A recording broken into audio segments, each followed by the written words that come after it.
Welcome to Zim Celebrity TV. We are back again with the latest gossip nyaya dziri kupisa dziri kutenderera pasocial media. Chikonzero chaita kuti Chillmaster atsike munhu nemota yake tazochiwana mukomana anga akadhakwa, mukomana anga asina license.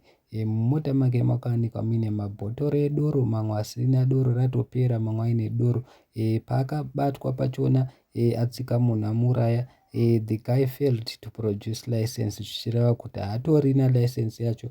Mukomana zita rake rikuzova ranonzi Gift kuda kwashe urombo, popularly known as Chillmaster. Asi vazukuru vambuya Nanda varipo vari kumira naye, varipo vari kutsika-tsika, vari kudedza kuti mukomana uyu aimhanyisa mota too much, tichimudza kuti ngaadzikame, asi airamba kuti teererai nezvine kutaura munhu akuda kuti isusu timunzwire tsitsi. Hapana chakadaro, isusu tinoenderera mberi tichiti ngaasungwe.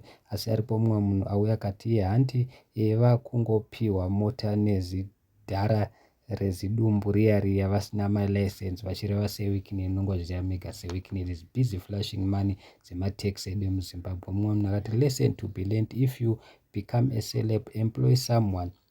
Mumwe munhu akauya akati dzasumuka mhepo ndozvinoitika, munongoziva mega. Mumwe munhu akati 90% of people in this country drives without license because ZRP inobvuma $2 pamaroadblock. Ichocho ndochokwadi, chokwadi chemahara, vanongotora, munongovaziva mega. Mumwe munhu akati vafana vakuwanza urombo, vari pakudedza kuti akaromba ndokutochekeresa kwacho kuitira kuti abudirire mukomana. Asi vamwe vanhu vari kudedza kuti aiwa, problem ndeye ZRP instead kuti isunge vanhu ine iri busy itora $2 maUSD munzira. Handisi guys mati kudini nazvo, asi mukomana anogona kupinda mujeri zvamuchose kana kutofiramo chaimo because maproblems aya ari kuwanikwa paari anogona kumuisa kuti apinde zvamuchose. No license, was found drunk nemabhotoro edoro. Thank you so much.